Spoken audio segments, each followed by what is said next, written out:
¿Qué es lo que esperan que cambie en Chile con esta manifestación histórica? No, para que Chile tenga calidad de vida como se merece, la verdad. Hemos sido un pueblo explotado, el pueblo latinoamericano, por más de 40, 50 años. Y con los recursos naturales que tenemos, con la gente que tenemos para tener un mejor estándar de vida. Totalmente.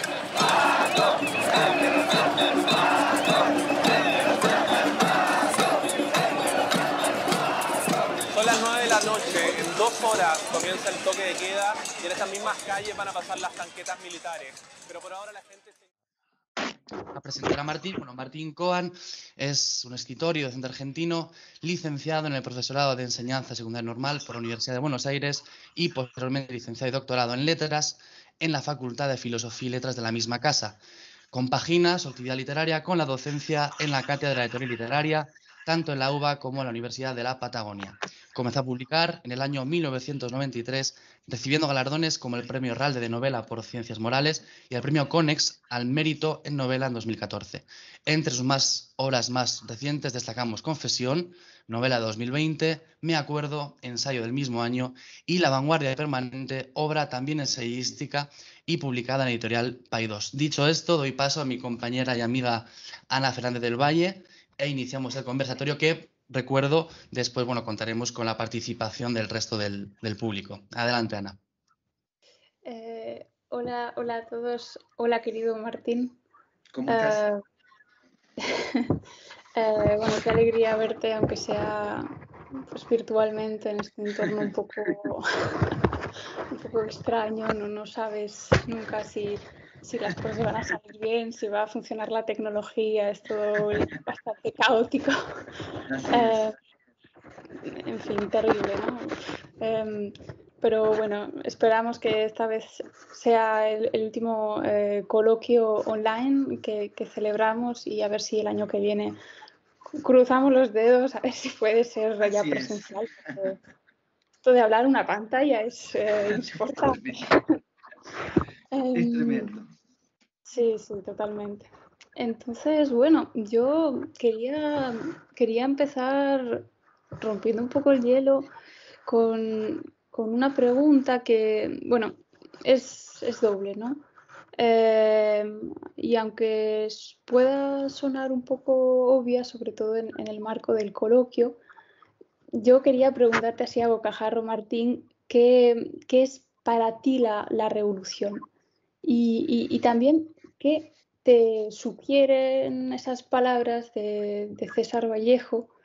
Un día prendió el pueblo su fósforo cautivo, que nos han servido para llamar el coloquio.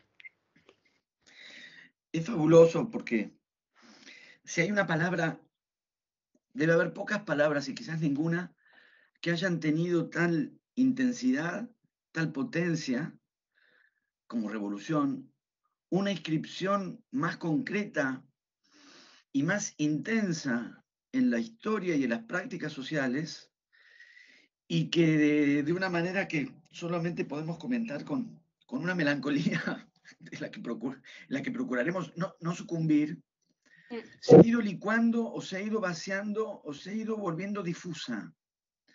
Me doy cuenta, claro, la revolución es la transformación radical del estado de cosas, lo que sabemos que es una revolución. Incluso también hemos estudiado y reflexionado y discutido sobre matices, gradaciones entre revolución y reforma, aquellas discusiones que daba, qué sé yo, Rosa Luxemburgo, reforma o revolución, recuperar el gesto drástico de que la transformación de las cosas sea radical y que ligamos en términos de revolución también con escenas de irrupción frente a los imaginarios de los matices, de las gradaciones, ese horizonte y ese imaginario, como digo, de la ruptura, de la irrupción, ligado a la transformación radicalizada, que hace no tantos años, porque en escala de transformaciones sociales, si uno piensa en el contexto latinoamericano, hace unos 50 años, que en términos de historia social, historia política, no es tanto tiempo. Era una palabra de una inscripción muy concreta en las perspectivas de futuro en las sociedades. Y hoy, hoy nos resulta tan difusa en un punto, tan abstracta en algún sentido, y sobre todo un quiebre fundamental en términos de un imaginario de temporalidad. La revolución es por definición aquello que está en el futuro, y cada vez más lo sentimos como algo que está en el pasado. Lo cual nos lleva a una posición exactamente contraria de la perspectiva revolucionaria, que es puro impulso de transformación hacia adelante. Y ya la sola palabra nos pone en un estado, recién dije, de melancolía, de nostalgia, por un objeto perdido que ha quedado atrás, cuando lo propio de la revolución es la promesa y la perspectiva que se proyecta siempre hacia adelante, incluso con antecedentes, porque claro que la Revolución Francesa ya estaba en el pasado, y claro que las revoluciones de independencia de los países americanos ya estaban en el pasado, y que en los años 60 de América Latina la Revolución Rusa estaba en el pasado, y la Revolución Cubana en un pasado, pero muy cercano. Y el hecho de que la sola palabra revolución nos ponga, creo que me parece que a todos, o ustedes son muy jóvenes, yo no, en lugar de suscitar el gesto de alzar la vista hacia adelante, porque dijimos revolución, nos pone en el gesto de girar y mirar hacia atrás para recuperar escenarios de revolución y aún perspectiva de revolución, lo cual claro que nos melancoliza. Yo comprobé también dando clases, algo notorio, en algunas de las clases en las que cierto tipo de cuestiones, por ejemplo estas de las que estamos hablando, aparecen, una tendencia a veces implícita, o incluso un impulso que a veces uno mismo contiene, pero registra como impulso, para que a la hora de exponer, por ejemplo, no sé, perspectivas de Bertolt Brecht, marxismo, Benjamin, al decir palabras como revolución, el impulso de poner comillas, y al mismo tiempo decir, ¿y por qué comillas? ¿Por qué comillas? ¿Por qué el gesto de decir, bueno, en ese momento la revolución, y la idea de que es una palabra que casi como si no pudiéramos utilizarla hoy, sino como cita? No estamos diciendo la palabra, estamos citando la palabra de otros usos. Como si tuviéramos que retomar la palabra de otros usos, de otros discursos, como si precisáramos rescatarla o recuperarla para nuestro discurso desde otros discursos. Por eso las comillas. Y ya no en una remisión a una realidad empírica, concreta, social, concreta. Todo lo cual es definitivamente triste. Perdón si los voy amargando, pero cuando estoy lejos de Buenos Aires me melancolizo también, quiero decir. Así que quizás en otro contexto les podría transmitir más entusiasmo. Se entiende perfectamente. Y al mismo tiempo, Carlos y compañeros todos, no saben cuántas veces aquí en Alemania me aseguré y constaté y ratifiqué que tuviéramos la misma hora con España para no quedar desfasado. Lo que no tenían claro era que habíamos corrido la actividad a las 6 en vez de las 7. Así que acá me llegaba yo muy tranquilo al hotel a las 7. Nada, de verdad, Martín, ningún problema, no te preocupes. Y nada, esta pregunta que te quería hacer, de hecho, nos trae a Buenos Aires y esta nostalgia que mencionabas. Hay un libro que quizá conozcas porque me consta que eres fan seguidor, fan de Pérec, del autor francés, que es Especies de Espacios, que leí en su día, Sí. con 19 añitos, a que realmente no pude interpretar todo correctamente, pero sí que me quedó la semilla de dar una importancia especial a los espacios como esos lugares casi mágicos tan literarios.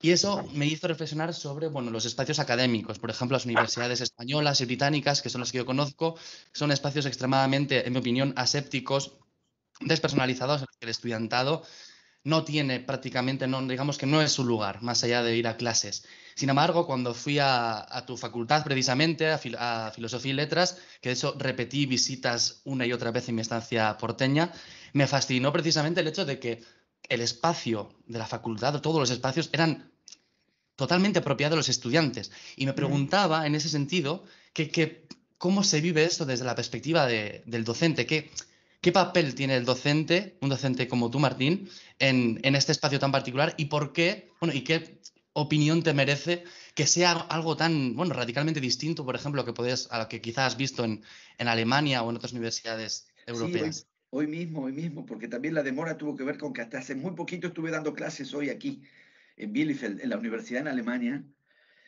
Y todas las cosas lucen distintas cuando uno visita y cuando uno está. De todas maneras, reconozco lo que vos decís, pero tengo que confesar que cuando vos decías están intervenidas, en un momento pensé, bueno, quizás por demás, quizás por demás, un poco menos, pero en cualquier caso, sí estoy de acuerdo, o reconozco lo que estás planteando y hay algo que sí recuperaría, que es, en relación con Perec, efectivamente, y los espacios, y esa idea fabulosa, además de que tiene que ver con lo que hablábamos de revolución también y del tiempo, y pensar que los espacios están quietos y lo que transcurre es el tiempo, mientras que Perec, la posibilidad de registrar las variaciones de un mismo espacio, proyectar la variación de la temporalidad o el movimiento que uno le asigna a la temporalidad a un determinado lugar. Estoy pensando también en no solo especie de espacio, sino un texto que me fascina tanto y que me desespera tanto que se le haya ocurrido a otro y no a uno, que es Tentativa de agotar un lugar parisino, que es un ejercicio de mismidad, un ejercicio de repetición y de mismidad, que no hace otra cosa que servir para evidenciar que no hay repetición y que no hay mismidad, que el mismo lugar es otro cada vez, que en el intento de ratificar y la redundancia, misma mesa, misma ventana, misma perspectiva, el lugar es cada vez otro. El mismo es cada vez otro. Me viene bien porque aquí en Bielefeld ya tengo, por supuesto, porque es como un reflejo porteño, mi café en el lugar con mi mesa y mi ventana, que es siempre la misma, y cuando me levanté para venir para acá, dije, esto no luce igual que ayer. No terminé de ver bien qué clase de luz o cosa había cambiado. Así que sí, me fascina esa cuestión, por supuesto, me fascina la cuestión, pero que ven que es distinto, porque contrariamente a lo que comentábamos antes, de un imaginario de cambio drástico, de ruptura radical, de explosión. Porque me quedé sin decir, claro, lo de Vallejo, y ese imaginario de la chispa, que es una metafórica muy frecuente en la retórica política revolucionaria. La chispa y la explosión, que remiten efectivamente, ¿no? al estallido. Chispa y explosión. Y la idea de que alguien encienda esa chispa, ¿no? El raspado y el fósforo. ¿Quién enciende esa chispa? Sí, definitivamente. Y vuelvo ahora al espacio. Me habría quedado muy preocupado si hubiese descubierto dentro de varias horas que no había dicho nada de aquello. Y al final no contesté. A mí me hace pensar también, pasamos por Perec, dos autores franceses, agregaría dos muy dispares, ¿no? Pero que me vienen a la mente por lo que estamos diciendo. La famosa, quizás demasiado famosa, teorización de Marc Augé sobre los no lugares, como ese punto máximo de impersonalidad, que estaría, que como ustedes recuerdan y saben, porque los vi a sentir a todos, así que dije, claro, bueno, estamos en la misma sintonía de los aeropuertos, como un lugar más intensamente marcado por esa impersonalidad y por esa condición de intercambiable, pero también diríamos, ¿y por qué nuestras facultades, nuestras universidades llegarían a parecerse a un aeropuerto? Digo, en términos de no lugares, lo que me lleva a pensar también otro autor francés, que es Michel Desserteau, y su idea de espacios practicados. Los espacios practicados. Y a mí me parece que hay algo muy alentador, yo insisto, me parece que, lo diré con un giro un tanto argentino, que en mi facultad nos pasamos un poquito de rosca quizás, ¿no? Pasamos un poco de vuelta, demasiado practicado, digamos, no lo practiquemos tanto, dejémosle un resquicio, pero en una alternativa de un lugar absolutamente aséptico y personal, no practicado, sí podríamos reivindicar un lugar colmado de las huellas de los que lo habitan. Porque se puede pensar con las casas también, con las casas, lo que me remite a mi infancia y una cierta utopía de mi santa madre, que cuando recibía visitas, nos pasará a todos igual. La casa tenía que lucir impecable, pero impecable en este sentido, que diera la impresión de que nadie vivía en ella. O sea, que teníamos que borrar las huellas de nuestra existencia como habitantes de la casa, lo cual a mí me hacía pensar que lo que presentábamos era el museo de una casa y no una casa. Porque en una casa no es que uno iba a dejar las medias tiradas por el paso, eso yo estaba de acuerdo en que había que guardar esas cosas. Pero de algún modo su pretensión era que no hubiese la más mínima huella de que esa casa estaba habitada por personas, que éramos nosotros, que no pareciera que nadie estaba viviendo ahí. Entonces hay algo, por esto de los espacios practicados, y que yo creo que tiene que ver esa apropiación y esas huellas con la manera de relacionarse también entre pasar y estar. Porque claro, los aeropuertos son lugares de paso, por eso lo de Marco G funciona, y tienen que ser intercambiables, porque nadie habita esos lugares, todos pasamos por esos lugares, nadie habita esos lugares. Habría que preguntarle a un empleado de algún comercio del aeropuerto cómo vive esa condición. Que su lugar habitual de trabajo sea un lugar que para todos los demás es de paso. Y yo creo que ahí hay una diferencia muy grande entre uno pasa por la universidad o está en la universidad. Y me parece que esto que detectaste ahí, que a veces le llamamos mugre, digo, para no idealizar. Dice, qué mugre que hay acá, qué sucio está, digo, para no idealizar. Pero tiene que ver con hacer de la universidad un lugar en el que uno está, no un lugar por el que uno pasa. Y que las huellas, y apropiarse de esos lugares como todos nos apropiamos del lugar en el que queremos pertenecer. Quizás yo esté ahora en el contexto más adecuado para plantear y pensar estas cosas, porque justamente no estoy en mi casa, por eso no tenemos nuestra bandera detrás. Estoy en un hotel y que plantea exactamente eso mismo. Uno llega a un espacio impersonal, ¿y cómo? Porque además voy a estar 2 semanas en este hotel. ¿De qué manera sobre el espacio impersonal empieza de hecho a imprimirse huellas y marcas de que uno lo está habitando? Y que no son solo las cosas, pues uno llega y pone sus cosas, sino que lo va dando la propia dinámica del uso. ¿Dónde deja o no deja uno determinadas cosas? ¿Dónde las apoya? ¿Dónde se le caen? ¿Qué cosas cuando se caen uno levanta de inmediato y cuáles no? ¿Cuáles usamos el piso? ¿La dejamos en el piso? Digo, uno empieza de hecho en el vivir, en el habitar, en términos de Michel Desserteau, en el practicar un espacio, uno empieza a colmarlo de huellas. Con lo cual, a mí, que no solamente soy docente en la Facultad de Filosofía y Letras, fui estudiante, casi pasaría a preguntarme lo contrario. ¿Cómo se las arreglan para habitar un lugar que les genera pertenencia y en el que pasan muchas horas y que imprime un sello de identidad y no marcarle huellas? Hasta no formularía la pregunta contraria. ¿Cómo hacen para que no haya huellas de un lugar practicado y habitado, dado que van ahí y que están ahí? Yo creo que tiene que ser necesariamente una especie de ejercicio compulsivo de borrar, como dice Benjamin, de borrar las huellas que uno dejaría. Insisto, tiene 2 caras todo, porque no puedo dejar de pensar, quizás con menos huellas que en aquella facultad mía, con un poquito menos de huellas, podríamos estar mejor. Pero me parece, en cualquier caso, propicio entrar a un lugar que se nota que tiene las condiciones y las características de un lugar habitado, y donde cada uno de los que vamos ahí hacemos de ese lugar nuestro lugar, y no solamente un lugar por donde pasamos. Quizás por eso hay estudiantes que se eternizan y en vez de hacer la carrera en 5 años, las hacen en 9, en 10, para no estar tan de paso. Esa parte habría que discutirla. Es interesante esa reflexión sobre los espacios. Yo pensé que ibas a hablar de los espacios heterotópicos. Claro. Que habla otro francés, ¿no? Sí.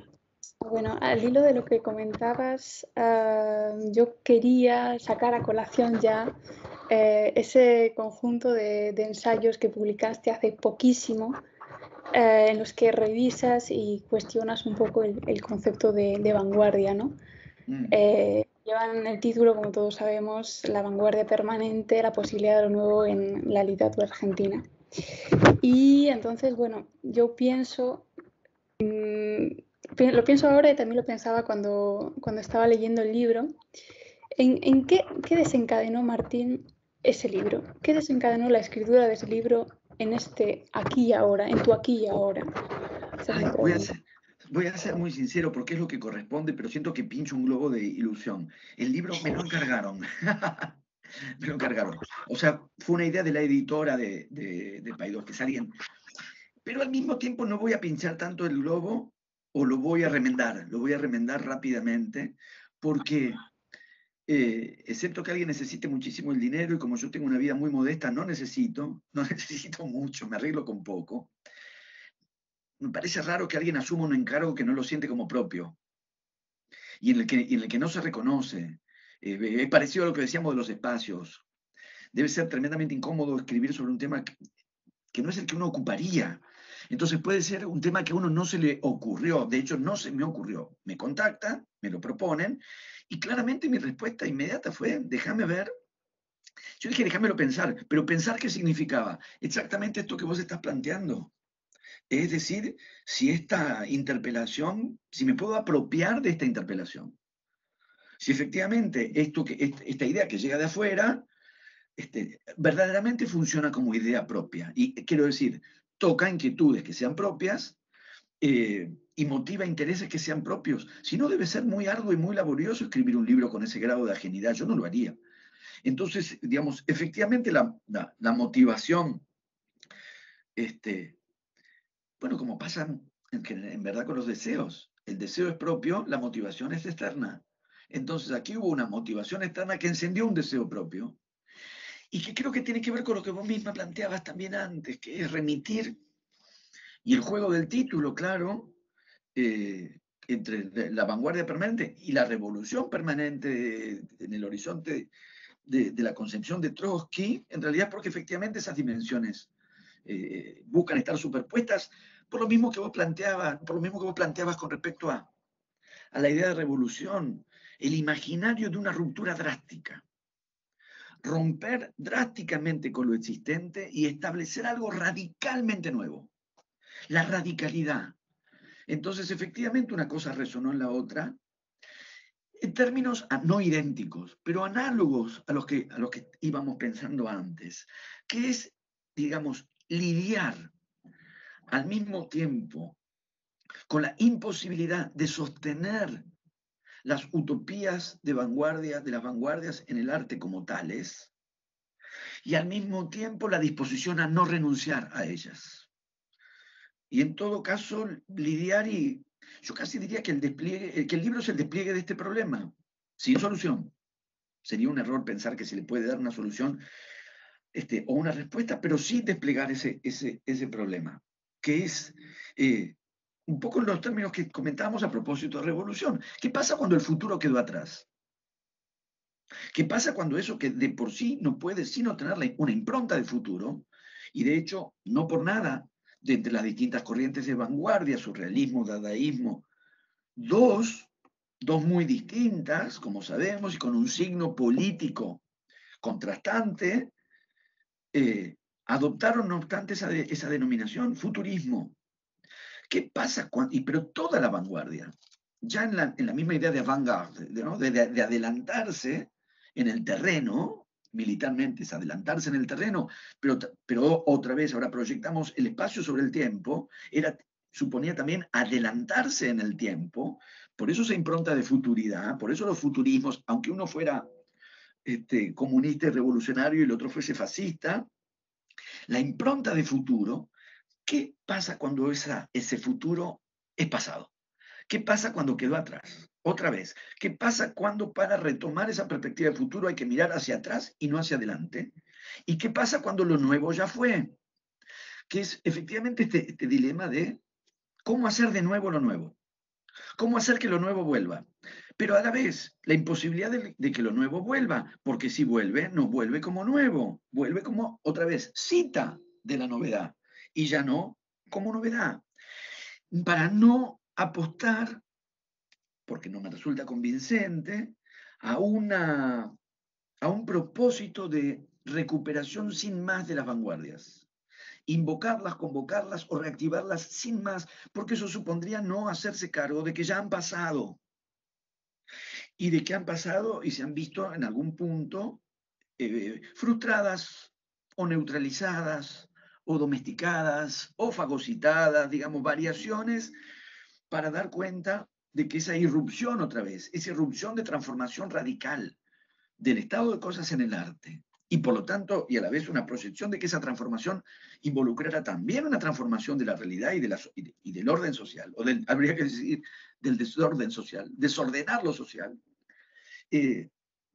La asimilación de las vanguardias vuelve inexorable o evidente la imposibilidad de retomarlas así sin más. Supondría no hacerse cargo que ya pasaron. Supondría no hacerse cargo que, como dije, han sido subsumidas, incorporadas, fagocitadas, y que por lo tanto volver a las vanguardias, y justamente se trataría de volver, y por lo tanto no sería el gesto de vanguardia, vanguardia es este avance, volver a las vanguardias es retroceder, y al mismo tiempo, no por esto, claudicar sin más ante lo que sería una resignada aceptación a la prolongación de un más de lo mismo en el que nada nuevo aparezca como posible. Entonces, ¿cómo asumir todo lo que dijimos? Y al mismo tiempo, no por eso, como dije, claudicar o resignarse a una especie de imposibilidad de lo nuevo. Entonces yo diría que el libro se mueve entre estos dos bordes, que no quiere, digamos, no quiere plegarse a un optimismo que sería ahistórico y finalmente falso, pero tampoco a la resignación absoluta de unas vanguardias ya derrotadas. Entonces, claro que las vanguardias han sido derrotadas. ¿Cómo hacer productiva esa derrota? ¿Cómo volver estimulante esa derrota? Ni siquiera diría volverla victoria o convertirla en victoria. ¿Qué puede generar todavía esa derrota? O en una formulación en la que he retomado un libro de Damián Tabarovsky, que es además muy amigo mío, pero no lo he retomado porque fuera amigo. Amigo tengo varios. Retomo porque ha planteado algo que me parecía muy, muy pertinente. Las vanguardias han muerto. Muy bien, convoquemos su fantasma. Convoquemos su fantasma. Estamos muy franceses. Ustedes están en España, yo en Alemania. Quizás, claro, como estamos saltando por sobre Francia una y otra vez entre las preguntas y las respuestas, que es Espectros de Marx de Derrida. No diré que es santo de mi devoción, pero viene a cuento. Espectros de Marx, lo espectral. No como muerte, no como lo muerto, sino como el retorno vigente de algo que al mismo tiempo hay que asumir en un carácter espectral o en un carácter fantasmal. La vanguardia vuelve ni viva ni muerta. Si estuviese viva, no estaríamos asumiendo el pasado histórico que las vanguardias han tenido. Y si la damos por muertas, nos plegaríamos a una, como digo, al conservadurismo de un puro tradicionalismo artístico. O a la imposibilidad de pensar que puede haber otra cosa que la repetición de una tradición y la estabilización, como dije, del más de lo mismo. La idea de que vuelven como fantasma. La idea de que hay que pensar una posibilidad desde su imposibilidad y no contra su imposibilidad. Es más fácil decirlo que hacerlo, ¿eh? Pero como en el libro había que decirlo, un poco el recorrido es ese y el recorrido además busca este campo de problemas en una inscripción concreta en la narrativa argentina. Desde los años de las vanguardias, hoy llamadas clásicas, porque son clásicas, hasta el presente. Muchísimas gracias, Martín, por la respuesta, la verdad, maravillosa. Y nada, quería llevarte de nuevo a una serie de lugares en los que, por lo que sé y sabemos, te encuentras muy cómodo. Empiezo diciendo café japonés de Boedo, tertulia del café Novelty de Unamuno, la gruta simbólica colombiana y su reunión en la cuna de Venus. ¿Qué le debe la literatura a los bares y a los cafés? Parece que mucho. Mucho y tal, ¿no? Y el café Zurich de los dadaístas, sí. Definitivamente. Porque al mismo tiempo es fabuloso, porque los cafés son espacios de sociabilidad de por sí. Y esta galería, digamos, que ha propuesto esta serie, nos remite en principio a espacios de sociabilidad, tertulias, encuentros, de algo como la literatura, que de por sí como tal es en principio una práctica solitaria, ¿no? Entonces los cafés entran ahí por lo menos me parece abrir esta cuestión que nos toca a todos y lo que estamos haciendo ahora mismo, y también el espacio de las universidades. el lector, la literatura de por sí, ¿no?, nos inclina, involucra prácticas solitarias. Leemos solos, conversamos sobre lo leído, nos prestamos los libros, nos recomendamos los libros, nos juntamos a conversar sobre lo que leemos, y a veces leemos en voz alta, y a veces leemos pero tiene algo de forzado, no es la escena más habitual de la literatura moderna, quiero decir, no la circulación oral, no la transmisión oral. Lo que hacemos desde que se inventó ese artefacto prodigioso, cuya muerte se anuncia y no ocurre, que es el libro. Benjamin una vez más, ¿no?, de la recepción oral o la contemplación colectiva entre la pintura y el cine. La pintura está hecha para ser, dice Benjamin, contemplada por uno o por pocos, el cine por varios. La narración en su registro oral se dirige a varios, el libro está destinado a uno solo. Leemos solos. Estamos parafraseando la frase trágica, morimos solos. No hablemos de morir, ¿para qué? Leemos solos y escribimos solos. Y de hecho hay algo, si a ustedes que tienen la infancia mucho más cerca que yo, la tienen ahí nomás cerquita porque son muy jóvenes, les habrá pasado, si el hábito y el gusto de la lectura se encendió en ustedes ya en la infancia, habrán notado eso que pasa fatalmente, que es que nuestros padres o los adultos que tenemos alrededor, que habitualmente en ámbitos sociales se pronuncian a favor y hacen grandes discursos sobre la lectura y el valor de la lectura y recomiendan que los niños lean, y por todos lados tenemos discursos, los niños, la lectura, los niños. Incluso ese planteo falaz, tramposo, de los jóvenes no leen, que siempre me pareció una coartada de los adultos para fingir socialmente que los adultos leen y la no lectura es un problema de los jóvenes, lo cual es totalmente falso. No hay ningún encuadramiento social que indique que la franja de los adultos practican la lectura y en cambio jóvenes o niños no. Incluso lo inverso. Uno habla con con editores y si hay una franja etaria donde se lee mucho, pregúntenle a Rowling, niños y adolescentes. No es cierto. Digamos, hay algo, como digo, de sobreactuado y de falso y de hipócrita en la preocupación de los adultos de que los jóvenes no leen. Los jóvenes no leen más o menos que los adultos. Así que, adultos, no finjan estas preocupaciones. Pónganse a leer, llegado el caso, en vez de preocuparse tanto por los demás. Y llegado el caso, si leen, leen más y no menos. Y a la vez, un poco en los términos de esta duplicidad tan habitual, este elogio de la lectura y de los niños tiene un límite que quizás, no sé ustedes, los padres quieren que los hijos lean o dicen que quieren que los hijos lean, pero hay siempre por lo menos un momento, si es que no muchos, en los que si ese hijo o hija que han tenido resulta muy lector, lo que aparece es una preocupación. Y la preocupación yo creo que viene ligada a muchas cosas. Una de ellas es la soledad, porque el lector se queda a solas.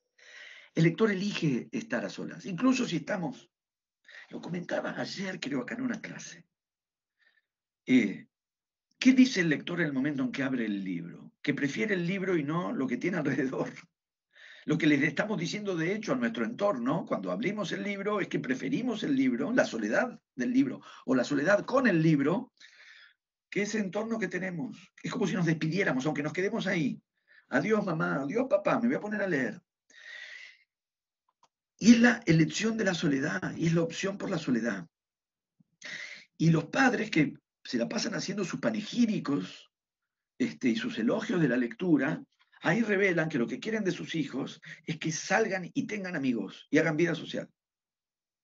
Ese gesto de repliegue hacia la soledad que hace el lector y hace el escritor suscita preocupación. Y yo creo que es eso. Es la preocupación que suele inspirar el niño solitario.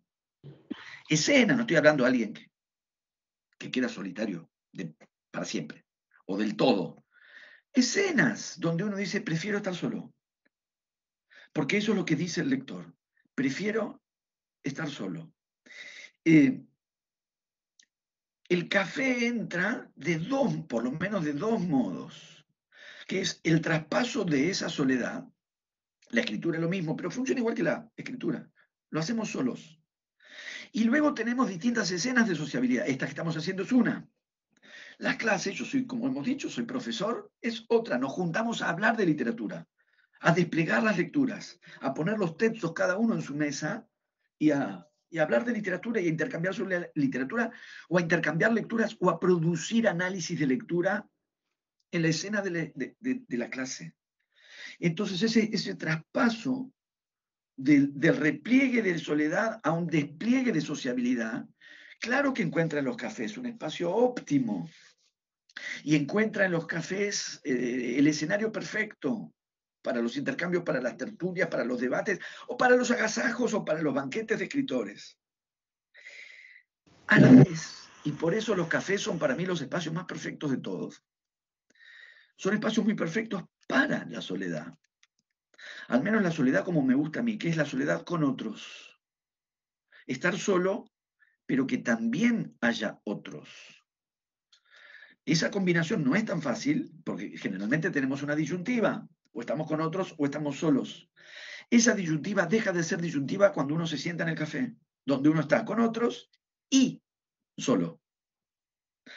Hay que encontrar un café, yo los encuentro, donde no haya intromisión. ¿A quién se le ocurre en un café irle a hablar a alguien que se sentó con un libro? Si ese alguien quisiera hablar, se habría quedado en la casa, se fue al café porque quiere estar solo, solo con otros. Un día, hace muchos años, mi hijo cuando era niño, porque ya no lo es, era el día del amigo, que es una cosa que yo no practico ni mucho, ni la amistad, ni el día. Pero me dice, estábamos en un café de Buenos Aires, y me dice, nada, y no saludas a ningún amigo, hoy que es el día del amigo. Tendría 7 años, 8. Y estábamos justo en un café de Palermo, en Buenos Aires. Y le digo, ¿ves a ese que está ahí? Sí, al lado de la ventana, sí. Es mi mejor amigo. Pero ni siquiera lo saludamos, no lo saludaste. Le dije, está leyendo. Lo vamos a saludar antes de irnos. Lo vamos a saludar antes de irnos. Pero hasta ahora no lo hemos saludado porque es mi amigo, no pese a que es mi amigo. No es que no lo saludé a pesar de que es mi amigo. No lo saludé porque es mi amigo. Y si ha venido al café con un libro, es porque quiere estar solo. Para que alguien se le acerque y se le ponga a hablar, se queda en la casa. Y al mismo tiempo, para mí es indispensable, aquí además que estoy en una habitación de hotel, más solo que en una casa, incluso en una casa donde uno vive solo. Y claro que me voy al café a cada rato, que es seguir estando solo y a la vez con otros. Por lo tanto, son para mí espacios especialmente propicios, como digo, no solo para pasar de la soledad a la sociabilidad literaria, sino también para practicar la soledad literaria. O sea, para sentarse a escribir y para sentarse a leer. Los buenos mozos de los buenos cafés saben que lo último que tienen que hacer es ponerse a conversar. Saludar, sí, un gesto. Mi café más habitual de Buenos Aires es un café al que voy hace, creo que ya son 18 años que voy al mismo café. Prácticamente todos los días. Los mozos han permanecido, son los mismos. Así que imagínense. Conocen aspectos de mi vida personal antes que mi propia familia. Porque probablemente uno con la novia va primero a tomar un café al bar antes de presentarla. Entonces ellos ya la vieron antes que mi mamá. Pero esto no le digan a mi mamá. Y al mismo tiempo hay un principio de discreción, porque si se me pusieran a hablar cada vez que voy, me tendría que ir a leer a otro café. No lo hacen. Y al mismo tiempo está esa compañía y está ese hábito. Otra vez es el espacio practicado. Esa soledad con otros me parece que hace de los cafés, para mí, los lugares ideales. Incluso les diría, lo que pasa es que es muy, muy, muy, muy caro. Pero en algún sentido yo a veces siento que podría adoptar esta vida que tengo ahora en Bielefeld. Hotel y café. No casas. Gracias, Martín.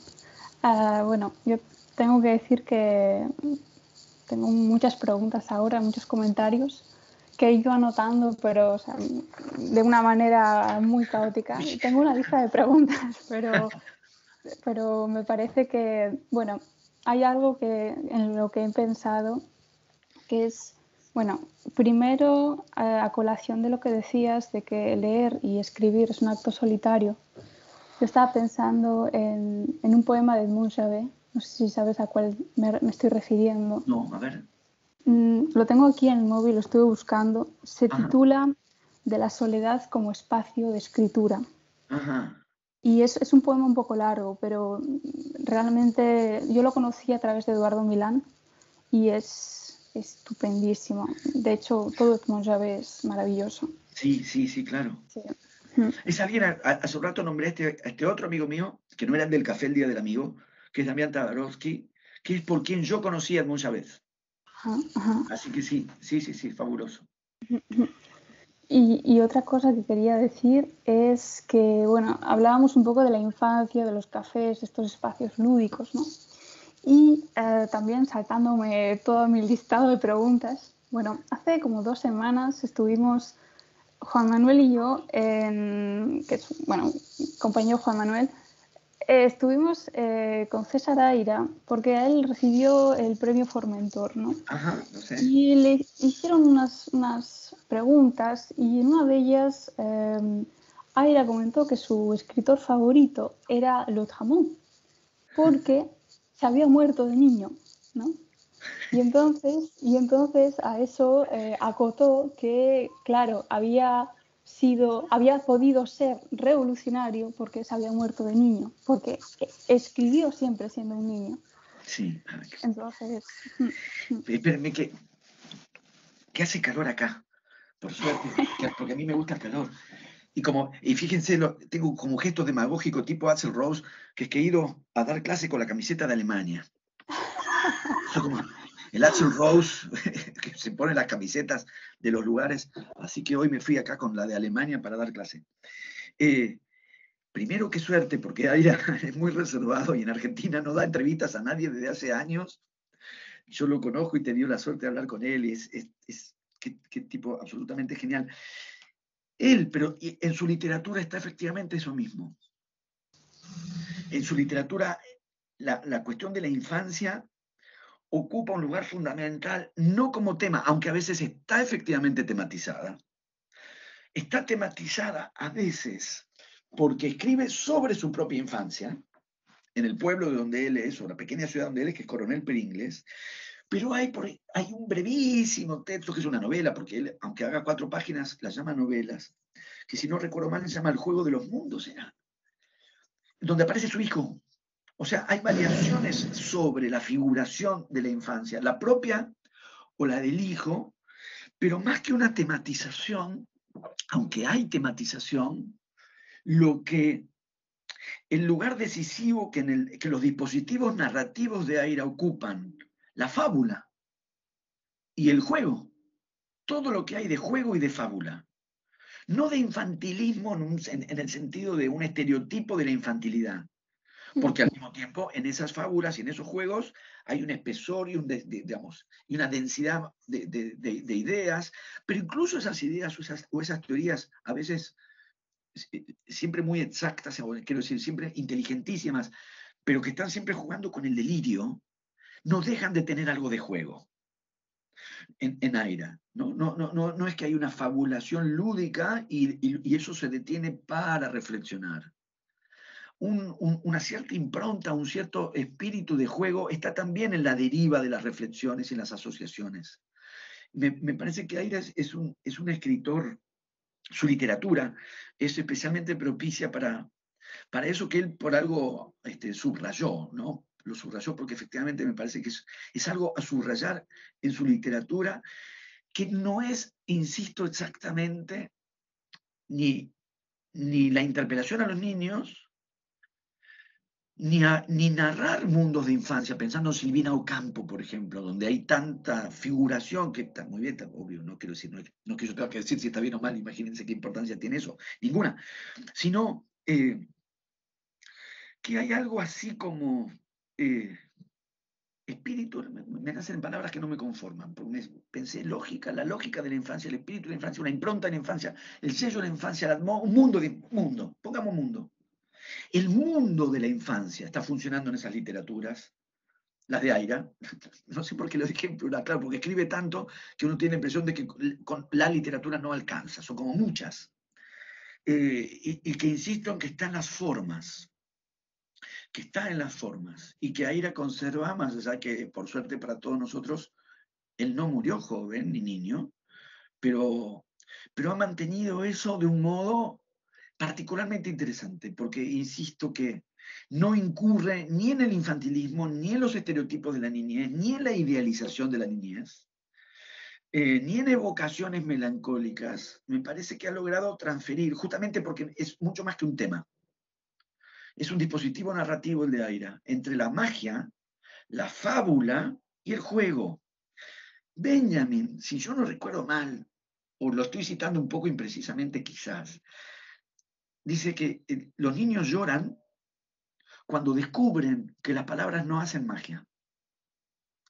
Es como si César Aira situara su literatura en un momento previo a ese llanto. Él que tiene una novela que se llama El llanto.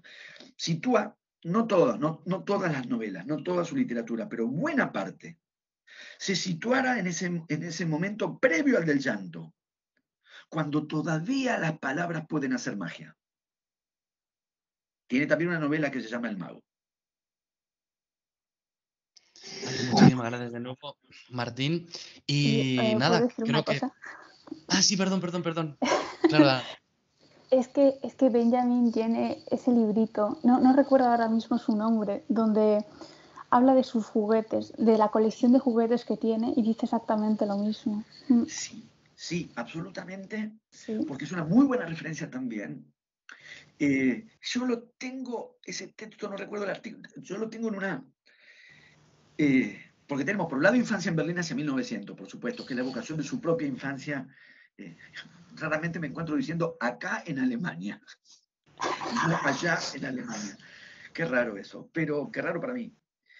Pero efectivamente, vos sabés que yo eso lo encontré en una antología pequeña de Paidós, en un libro de los años 70, en una librería de una pequeña ciudad de provincia en la Argentina, donde yo fui muchas veces a dar clases, allá en la Patagonia.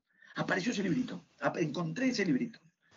Creo que era, el título es como Reflexiones sobre los juegos, la niñez, algo así. Efectivamente, Benjamin es especialmente propicio para eso porque capta esa condición, que es una relación con el lenguaje, con la magia, con la fábula, con el juego y con la miniatura. Y podríamos agregar eso a la secuencia Aira y pensar incluso sus novelas. En vez de decirle son cortas, no son cortas, son miniaturas. En el sentido de que los niños juegan con miniaturas. La fascinación del niño por la miniatura,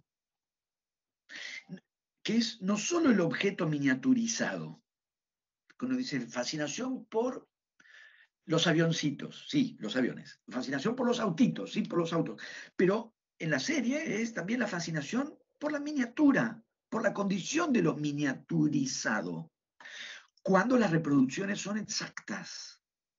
La fascinación mayor de esta fascinación por la miniatura, que se ve que tengo también cosas infantiles, cosas que, digamos, me objetan fuertemente. Una cosa es lo que uno dice y otra cosa es vivir con alguien que tiene rémoras de infancia. La euforia que le provoca a detectar en la miniatura el detalle exacto. Que en un pequeño auto de miniatura uno descubra que si es un Volkswagen, el logo de Volkswagen está en el volante. La precisión, y no por un espíritu realista, no por un espíritu de detallismo realista, sino justamente del detalle, el traspaso en la miniatura. Quiero decir, no es una relación exactamente referencial, o no importa por lo referencial, sino la capacidad de la miniatura de amplificar el detalle. Por un lado reduce, claro, reduce la escala, cuando en la reducción de la escala se amplifica el detalle. Eso es tan fascinante, y podríamos pensar si no hay también en la literatura de Aira un juego con la miniatura, y hay, imposible recordar en cuál. Porque hay, bueno, Gulliver, claro, obviamente Gulliver. Gulliver, los viajes de Gulliver, agigantarse, porque es miniaturizarse y agigantarse, como sabemos todos. Pero ¿qué otra cosa es ser gigante sino miniaturizar el mundo? Con lo cual siempre tendríamos miniatura ahí. Cuando se reduce, porque se miniaturiza, pero cuando se gigantifica, si es que los verbos que estoy usando existen, miniaturiza el mundo. Y en Aira hay algo. Yo no sé si no es esa. ¿En qué novela hay? Pero hay, claro que hay, quizás más de una vez. Gigantes y figuras miniaturizadas. Entonces es efectivamente el mundo de la infancia y el imaginario de la infancia. De un modo muy perfecto. Lo dicho, de verdad, Martín, que impresionantes respuestas. Y nada, es que también tengo una ristra de preguntas preparadas, pero creo que es momento para abrir a la Yo participación no tengo ningún del público. apuro. No tengo, hoy ¿Mm? ya di la clase, terminé la clase, estoy solo, nadie me espera. Ay, voy a llorar como en un tango. Estoy solo, nadie me espera. Pero quiero decir, ustedes dispongan del tiempo, pero por mí, todo lo que quieran. Ay, muchísimas gracias. Pues veo que Juan Maveroz tiene precisamente la mano levantada, así que le doy la voz, si está por ahí. Y también Juan Manuel, que iría segundo. Adelante. Hola, ¿qué tal? Gracias. ¿Cómo va? Muy bien. Yo justo estaba usted hablando sobre, bueno, todo el coloquio se habló sobre la relación entre política y literatura. Y justo ayer mismo le estaba leyendo este libro, El mal o el drama de la libertad, de Rüdiger Safransky, y hay un pasaje que a mí me marcó a fuego, entonces lo quería leer y después hago mi pregunta. Es muy breve, no voy a Sí. tomar tiempo. Decía, es sobre el caso de Hitler, ¿no? Decía, el sistema de Hitler fue desarrollado con rigor lógico a partir de ciertas premisas. Hemos de añadir que estas premisas, como la del valor superior de la raza aria y la del carácter de vacilo de la raza judía, son evidentemente demenciales. Todo esto nada tiene que ver con la, entre comillas, verdad. En el triunfo de Hitler se muestra la bancarrota total de la verdad en la política. La política de Hitler no se funda en ninguna verdad, sino que es el intento logrado de hacer verdadero un delirio realizándolo. En este sentido, Hitler verificó su concepción del mundo. Se había hecho una imagen de la realidad y luego intentó configurar la realidad según esa imagen. Logró todo esto cuando una sociedad entera cayó en sus manos con sus instituciones y aparatos. Yo ya participé de otra charla que dio usted junto con Julio Premat, en la que hablaban ustedes sobre la vanguardia permanente y él sobre qué es la vanguardia, y yo escuchaba a ambos que estaban muy preocupados, bueno, no voy a decir preocupados así como no me deja dormir, pero sí les interesaba mucho esta aparente imposibilidad de ir a otra dirección que no sean adelante o atrás, ¿no? Como si esta vanguardia fuese como una especie de pasillo desnudo, como dice Aura de Carlos Fuentes, en el que no hubiese movimientos laterales. Y sin embargo, mi pregunta es, ¿no puede haber, como en la misma concepción de vanguardia, la posibilidad de hacer como un movimiento de caballo, ¿no? Con un movimiento de dos adelante y uno al costado, en el que se realiza justamente, se entra en el espacio del delirio, y todo el ser de la vanguardia es realizar ese delirio a la manera en que un Hitler, un demente como Hitler, podía hacerlo en el plano de la política? No sé si eso es una pregunta válida. Todas las preguntas son válidas siempre. Así que te agradezco. No leí el libro de Safransky. Es muy bueno, es un compilado. Ustedes Ya. saben la mayoría de las cosas que aparecen ahí. No creas, no creas. Yo creo que para hablar de Hitler voy a bajar la voz porque estoy en Alemania y soy judío, o sea que es como una combinación preocupante en ese sentido. Yo no sé si es sugestión mía, pero uno sabe lo que ha pasado acá. Y claro, pasaron las generaciones, incluso la gente adulta ya ha vivido otra. Y es como si uno percibiera en el aire una sociedad que todavía se agarra la cabeza y dice, ¿qué hicimos? ¿Qué hicimos? ¿Qué hicimos? Que apunta a lo que dice Juan en algún punto, que es no contraponer lógica y delirio. No necesariamente contraponer lógica y delirio, lo que me lleva a pensar, por un lado hay un cuento de Ricardo Piglia que se llama La loca y el relato del crimen.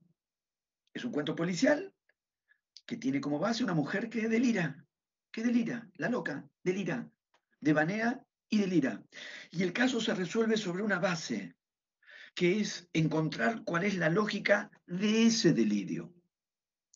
No sacar el delirio para traspasarlo a la lógica. Encontrar una lógica en el delirio y del delirio, que algo pueda ser al mismo tiempo, que algo pueda participar al mismo tiempo del delirio y de la racionalidad.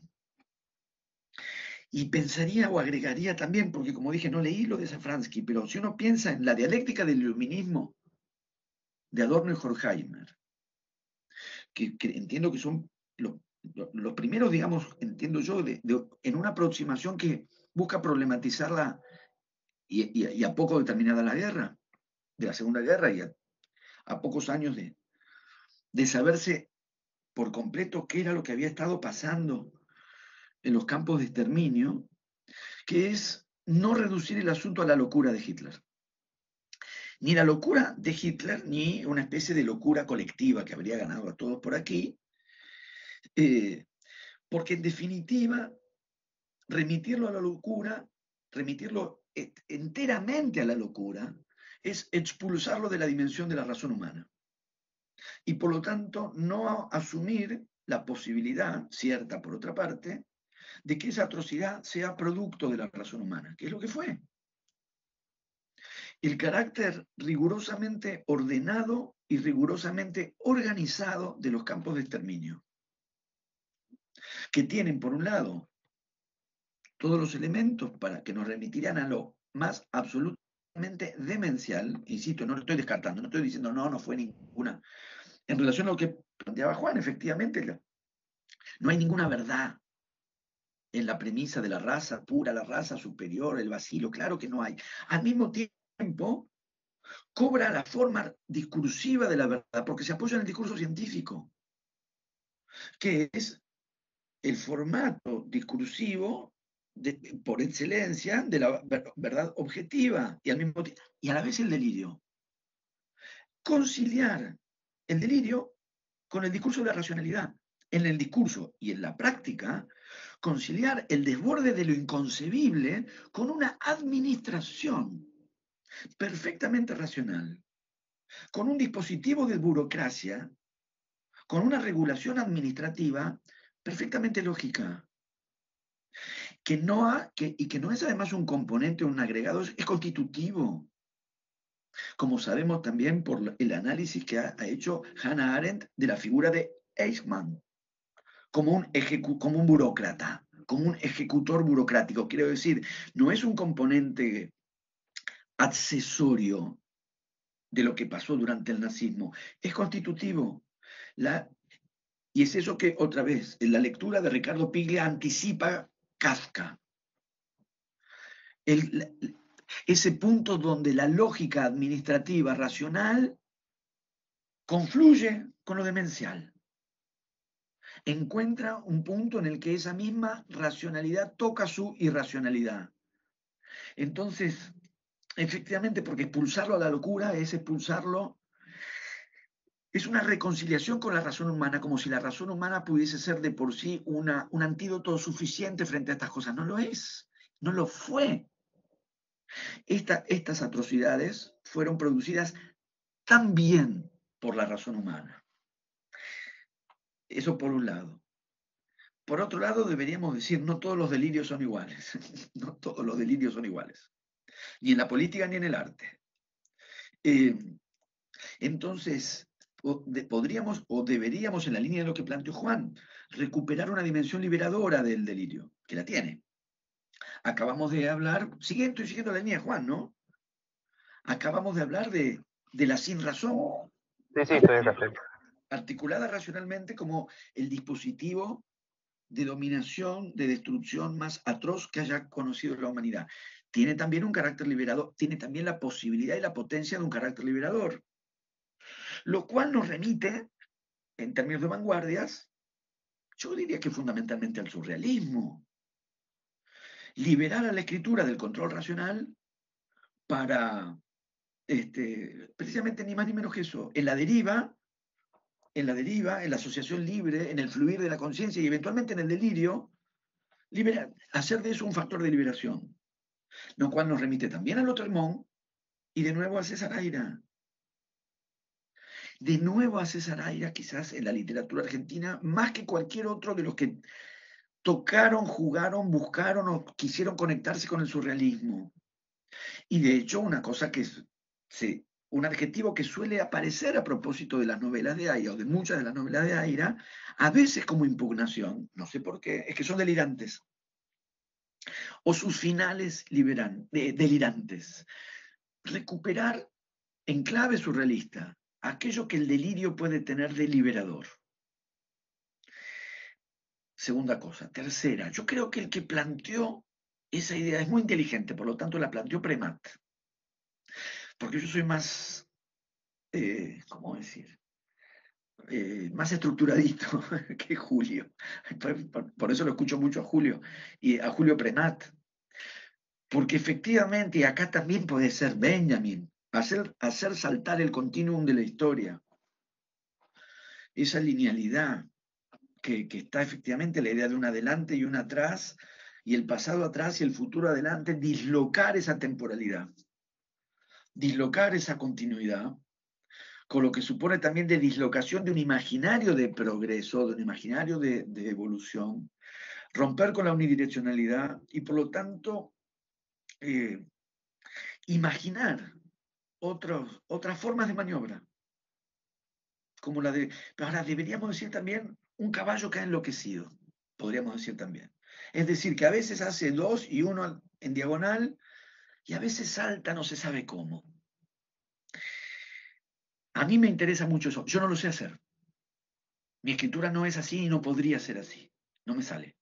No me sale ni intentarlo. No está ni en mi horizonte, pero lo aprecio muchísimo como lector y lo aprecio muchísimo conceptualmente, porque entiendo perfectamente la potencia liberadora que eso tiene. Me temo que en términos políticos, permanezco todavía, y quizás para siempre ya, en un horizonte más leninista. Vanguardia, guía, direccionamiento. Es una limitación si ustedes quieren. No dejo de pensar la vanguardia en su sentido militar. Se adelanta para explorar, y hay efectivamente una margen de zozobra, pero en definitiva se adelanta para orientar, no para desorientarse. Benjamin. Hay que aprender a perderse en una ciudad como quien se pierde en un bosque, dice Benjamin. Y esa formulación es fascinante y es admirable, porque tiene que ver también con lo que plantea Juan, que es ir a la deriva en la ciudad. Ir a la deriva. No dice perderse, dice aprender a perderse, como si perderse no fuera perder el propósito, sino el propósito. Y el carácter liberador del que él camina porque sí para cualquier lado. Efectivamente, que es una condición también de Nadia, de André Breton o de Le Paysan de París de Aragón, en la relación con la ciudad. La ciudad como un espacio de azar, donde no hay adelante y atrás.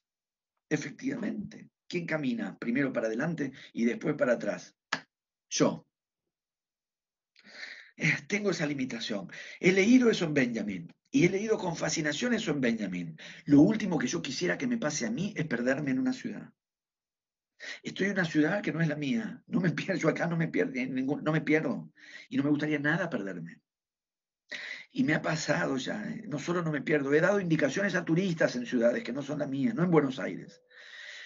Porque aprecio mucho esa deriva, aprecio y advierto el carácter liberador de perder el rumbo y de multiplicar las direcciones, diversificar las direcciones, pasar de la lógica de la línea a la lógica de la red, ni siquiera de los senderos que se bifurcan de Borges, porque con la bifurcación todavía tenemos una relativa estabilidad. La proliferación de una red me fascina, pero en términos de prácticas personales, nunca no sé dónde estoy y nunca quisiera no saber dónde estoy en la ciudad. Siempre sé dónde está el hotel. Siempre sé dónde está el hotel. Y desde el hotel, el aeropuerto. Y desde el aeropuerto, mi casa. Siempre sé dónde está mi casa. Me pasa eso. Y en términos políticos, como cuando Benjamin dice en el artículo sobre surrealismo, ganar las fuerzas de la ebriedad para la revolución. ¿Qué es? La fuerza de la ebriedad, que sería la fuerza de la deriva, ¿no? Pero también en el sentido que el ebrio también camina como el caballo, pero más todavía, ¿no? Porque camina sinuoso, pierde el rumbo y pierde el sentido. Pierde el sentido en todos los sentidos de la palabra sentido. Pero a mí me aparece en términos políticos, por eso decía Lenin, ganar las fuerzas de la ebriedad para la revolución, en términos de esa consigna de Benjamin, es hacer que la potencia liberadora de ese andar errático recobre una dirección revolucionaria. Y tengo que admitir que ahí me vuelve a aparecer la idea de la organización, Lenin. La revolución ligada a la organización y al direccionamiento. A la vez, y en el imaginario de guerra que me fascina, también lo tengo que reconocer, quiero decir, lo admito, por no decir lo confieso, la guerra de guerrillas ha llegado el caso. La guerra de guerrillas, la que hace de la inestabilidad y de la deriva y de la irregularidad una estrategia de combate. No una renuncia al direccionamiento, un modo de direccionar el modo de combatir. Que es algo que he leído en Mao y en el Che Guevara. La guerra de guerrillas. Pero otra vez tocaríamos ahí una paradoja, porque es una estrategia. La imprevisibilidad de los movimientos es como lo del caballo. Ni adelante ni atrás. No es avance-retroceso. Es aparición, fugaz, repliegue, fugaz, en múltiples direcciones. En múltiples direcciones. Pero en la medida en que ese movimiento irregular, imprevisible, no establecido y por lo tanto siempre sorprendente, de un caballo enloquecido, en la medida en que pasa a ser estrategia de guerra, entonces yo lo percibo otra vez direccionado. Pero puede ser una limitación mía. Yo también escribo direccionado. Lo que yo escribo no delira. Y como pueden ver, ustedes me están escuchando. No deliro, no lo sé hacer. No lo sé hacer. Vieron que soy organizadito. Soy muy organizadito. Es un defecto. Creo que Juan Manuel o Laura, no sé quién iba primero. Juanma. Ok. Hola Martín, bueno, muchísimas gracias. No sé si por lo menos poder seguirte bien el discurso y sobre todo con esta constelación de direcciones que nos han lanzado, ¿no? Que no sé si nos perderemos en la ciudad, pero bueno, claro, ahora creo que he cambiado la pregunta que quería hacerte como 50 veces, entonces voy a intentar hacerte algún tipo de pregunta que no sean 100 preguntas, porque ayer estuvimos hablando con Teresa Basile y nos estuvo hablando sobre el movimiento hijos, pero viéndolo desde la perspectiva revolucionaria, o viéndolo como una forma de recuperación nostálgica, pero ella hablaba de cómo había que despatologizar la nostalgia, la melancolía, ¿no? De esa recuperación de la revolución, de la figura del revolucionario, ¿no? Que hacían, digamos, el grupo Hijos. Pero como dices tú, no tanto recuperar al revolucionario en sí o la revolución, que ya es algo pasado, ¿no? Que cuando pensamos en ello no es el futuro, sino el pasado, sino ese fantasma de la revolución. Ese espíritu, ¿no? Para que nos permita llevar a cabo un cambio. Entonces, no sé hasta qué punto estás tú de acuerdo, o sea, mencionabas ese fantasma de la revolución, pero ¿crees, por ejemplo, ahora con, digamos, nuevos movimientos políticos que muchas veces utilizan un discurso, que en el caso de España, ¿no? Que se utilizan discursos guerras civilistas o de antes de la guerra civil para utilizarlos como modelo de una nueva revolución, ¿no? con el auge de la extrema derecha, pues muchas veces en Madrid, ¿no? En muchos discursos como el de la pasionaria, ¿no? De no pasarán, Madrid será la tumba del fascismo. Entonces, utilizamos casi como un modelo, ¿no? Ese aliento revolucionario que tenemos. ¿Tú crees que realmente nos sirve de alguna forma para camino, para ir no sé, una especie de ruta rizomática que no sea realmente una repetición, una cita una cita de lo antiguo, ¿no? Una cita Claro. de lo de lo que ya conocemos, o no sé, estamos fracasados, digamos, limitados a que, como decía Mark Fisher, ¿no? En este libro de realismo capitalista, ¿no? Que no haya alternativa. Uy, varias cosas. La primera dijiste la palabra que yo no había omitido y la agradezco, que es rizoma, porque todo lo que estuve diciendo es rizoma. Y mi dificultad para ser rizomático. Lo aprecio y todo, y conozco, y está muy bien. Y al mismo tiempo hago una... Ay, no tomé nota si no quisiera olvidar nada de lo que fuiste planteando. Espero no olvidarlo. El profesor más rizomático que yo tuve en la facultad fue David Viñas, que no había leído Deleuze y no sabía para mí lo que era el rizoma. Y ni falta que le hacía. Era quien en las clases hacía un recorrido de conexiones y asociaciones, no delirantes, digamos, lógicas y argumentadas, pero absolutamente sorprendentes. ¿Cómo pasó de esto a esto? Y de esto a esto, y de esto a esto, y de esto a esto. Y efectivamente, en aquel momento, hace muchos años de esto que estoy contando, en algún momento dije, porque eran los años 80, cuando casi no había quien no invocara a Deleuze. Él era prácticamente el único profesor de todos los que yo tenía que no invocaba a Deleuze, pero era el único que hacía rizoma al hablar, porque muy a menudo el rizoma es invocado en discursos estrictamente arbóreos. Es decir, no se trata de invocar el rizoma, llegado el caso. El efecto liberador del que hablábamos antes, a propósito de lo que planteaba Juan, consistiría en hacer movimientos rizomáticos, no en hablar del rizoma con estructuras arborescentes. Para el caso más vale asumir la estructura arborescente. Yo no estoy muy seguro, pero creo que todas las oraciones que yo estoy usando, aún en la informalidad del registro oral, están sintácticamente bien estructuradas. Lo cual es un defecto. Lo estoy pensando como un defecto. Teresa, che, aprovecho, que está en La Plata, estaba ya en La Plata. Se conectaron. Sobre hijos, sí. Y la aparición y organización de la agrupación Hijos fue de una inmensa importancia en los años 90, que es cuando aparecieron, o cuando se organizaron, que ya han hecho de por sí, en primera instancia, el movimiento en esta politización de lazos familiares, que ahí donde había madres de Plaza de Mayo y abuelas, luego vinieran hijos, que ya de por sí, otra vez en la linealidad, pero quiero decir, movimiento hacia el futuro, ¿no? Hacia el futuro, no ya las madres y las abuelas, los hijos, es decir, los que irían en principio hacia adelante.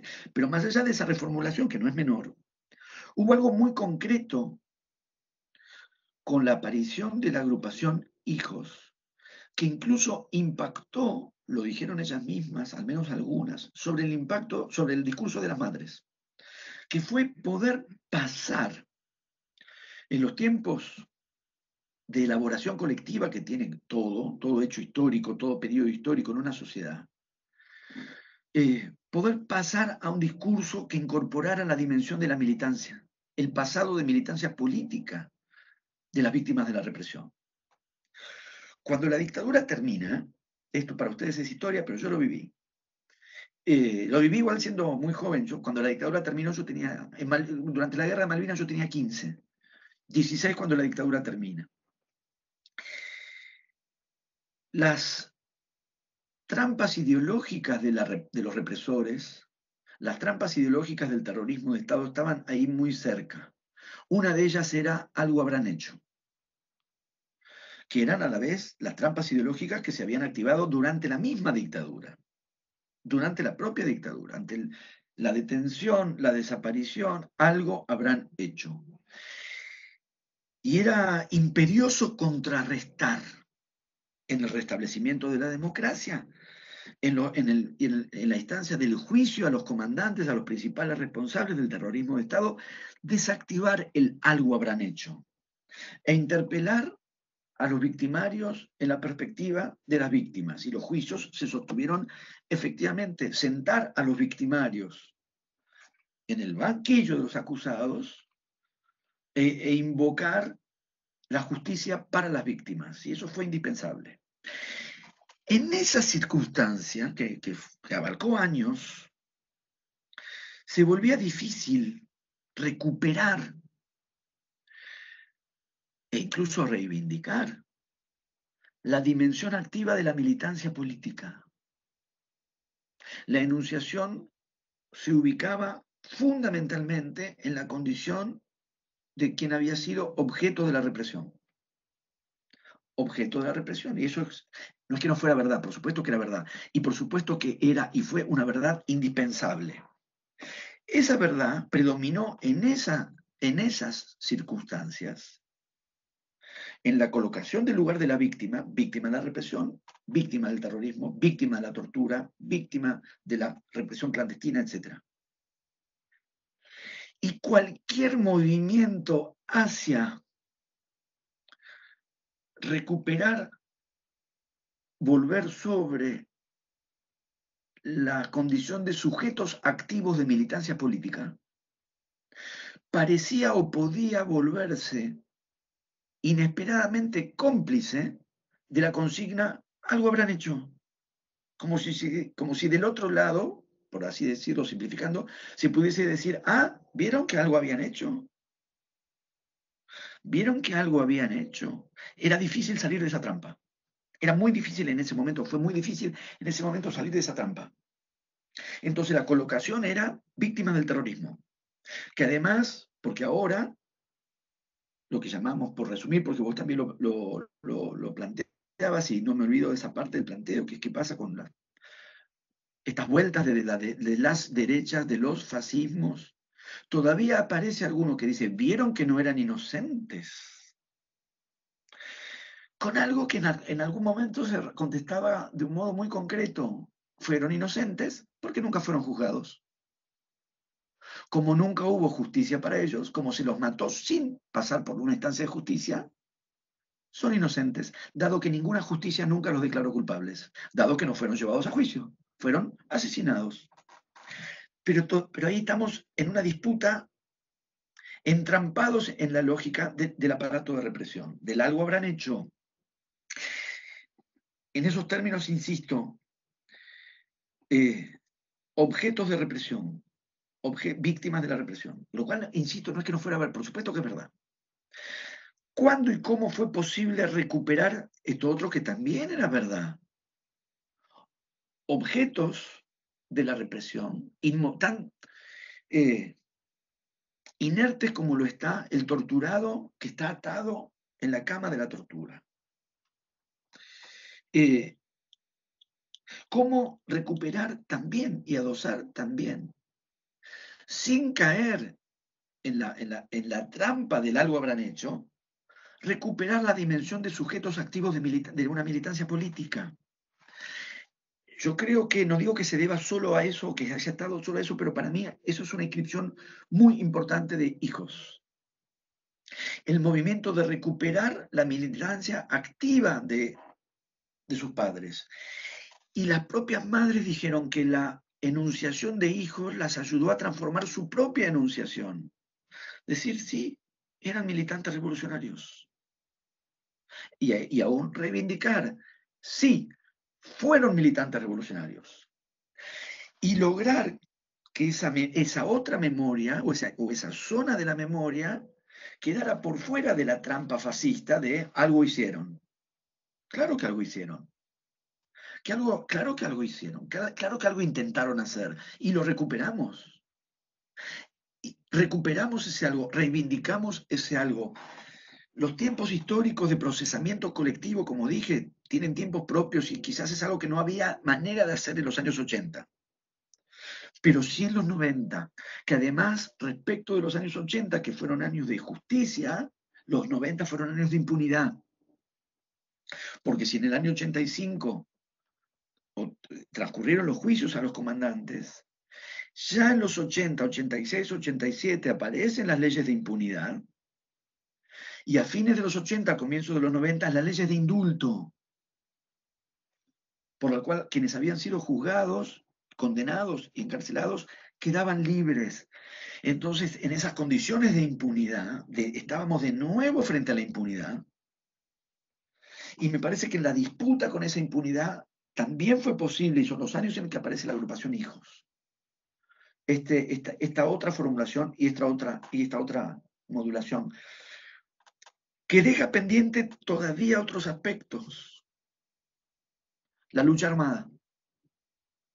Porque todavía en este movimiento de recuperar, legitimar o aún reivindicar o reconocer la militancia activa de sujetos políticos, víctimas y objetos de represión, claro que sí, y también sujetos activos de militancia política, ¿qué pasa con la dimensión que no era la totalidad, por supuesto, pero al interior de esa militancia hubo también lucha armada? ¿Cómo pensamos eso? ¿Qué decimos sobre eso? Eso también tiene sus tiempos y sus condiciones de posibilidad para el decir y para el pensar. Hoy en día, efectivamente nos encontramos, estoy a punto de empezar a leer un libro, lo tengo adentro del bolso, estoy con mucha expectativa, tengo que terminar otro antes. Soy jurado de un concurso de novela, primero el trabajo, aunque bueno. Pero de inmediato voy a pasar a leer un libro de Pablo Stefanoni, que toca esto que vos planteabas. No lo leí, leí entrevistas y sé de qué trata y lo quiero. Mañana no me pongo a leerlo. Pero, a ver, déjenme, un minuto total, tiempo tenemos.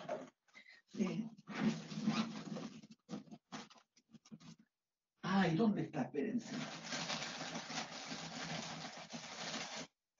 Acá está. Miren, les preparo este PowerPoint. Pablo Stefanoni. Y esa pregunta, ¿la rebeldía se volvió de derecha? ¿Qué está pasando? Tomemos su formulación.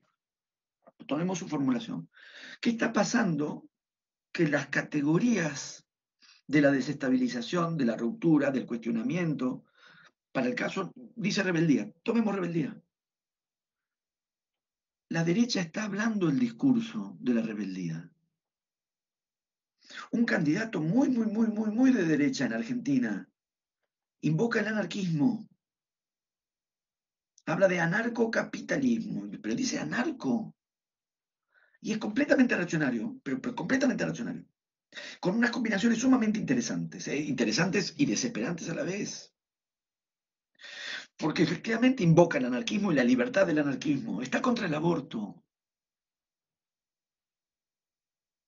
Por poner rápidamente Entonces, efectivamente, hay un signo más que preocupante en estos tiempos, porque además nosotros nos dedicamos a la literatura, es decir, para nosotros las palabras nunca son un asunto menor. No lo son todo, pero nunca son un asunto menor. Resumo o tomo los términos de Stefanoni, aclarando que mañana empiezo a leer el libro. La derecha está empleando el vocabulario de la izquierda. Y como las palabras nunca son menores, no podemos sino preguntarnos qué pasa o cómo explicar que esto esté ocurriendo. Y por supuesto que esa pregunta hay que dirigirnosla ante todo a la izquierda. ¿Qué es lo que pasó y pasa en la izquierda para que socialmente haya una percepción de que la ruptura, la transgresión, la libertad, la rebeldía, nuestras categorías, corresponden a posiciones que son de derecha, es decir, apuntan a la estrictamente conservar el estado de cosas, son conservadores, claro que son conservadores. ¿Cómo es que el conservadurismo, sin esconder demasiado su conservadurismo, por eso ponía la referencia de alguien que se opone al aborto, son absolutamente conservadores? ¿Qué pasa? ¿Cómo es que el discurso político de los conservadores ha conquistado el vocabulario de la izquierda? Libertad, rebeldía, transgresión. Esa pregunta la dirigimos a la derecha. Hablo en plural que solamente nosotros, ¿no? Yo no estoy presuponiendo que aquí somos todos de una cosa o de la otra porque no nos conocemos. Y hay una cosa, hablábamos hace un rato de la universidad, una de las cosas que me disgustan de la universidad donde yo trabajo es que todos presuponemos siempre que todos los que estamos ahí somos de izquierda. Y yo no veo por qué hay que presuponer eso. Y además me parece una actitud prepotente, yo como docente, me parece una actitud prepotente hacia los estudiantes. No sé qué son, no sé qué posición tienen. ¿Por qué tengo que presuponer que de izquierda somos todos? Porque estamos en la Facultad de Filosofía y Letras y todos los carteles que cuelgan de las paredes y ventanas de esa facultad tan practicada invocan revolución. No lo sé. Yo no sé. Acá todos podemos hablar e intervenir y discutir abiertamente, por supuesto. El nosotros es nosotros los que seamos de izquierda. ¿Qué pasa con la izquierda y con nuestros discursos de izquierda? Que es lo que plantea el libro de Stefanoni. Sé lo que plantea, he leído todas las entrevistas y por eso me dispongo a leer el libro. ¿Cómo es que al menos ciertas tradiciones de izquierda han ido o hemos ido a parar a discursos de disciplinamiento, control y moralización? Él lo pone, dice, la rebeldía se volvió derecha, el subtítulo es ¿cómo el antiprogresismo y la anticorrección política están construyendo un nuevo sentido común? Y la corrección política en la izquierda. La corrección política en la izquierda. Que quizás se ha vuelto hegemónica, por lo menos en algunos sectores y en algunas partes. ¿La izquierda o el progresismo? Yo no soy progresista. Pero podemos ampliar. La izquierda, yo soy de izquierda. Y el progresismo. ¿Qué pasa con la corrección política? ¿Cómo es que nos hemos llenado tanto de reglas? De lo que hay que decir, de lo que no hay que decir, de cómo hay que mirar, de cómo no hay que mirar, de cómo hay que acercarse, de cómo no hay que acercarse, de cómo hay que enamorarse, de cómo no hay que enamorarse. Tenemos más reglas que el Vaticano. Finalmente el Vaticano eran 2 o 3. No tener relaciones sexuales antes del casamiento, no eran 2 o 3, eran drásticas, ¿no? Y son drásticas, pero eran 2 o 3. Nos hemos llenado de reglas.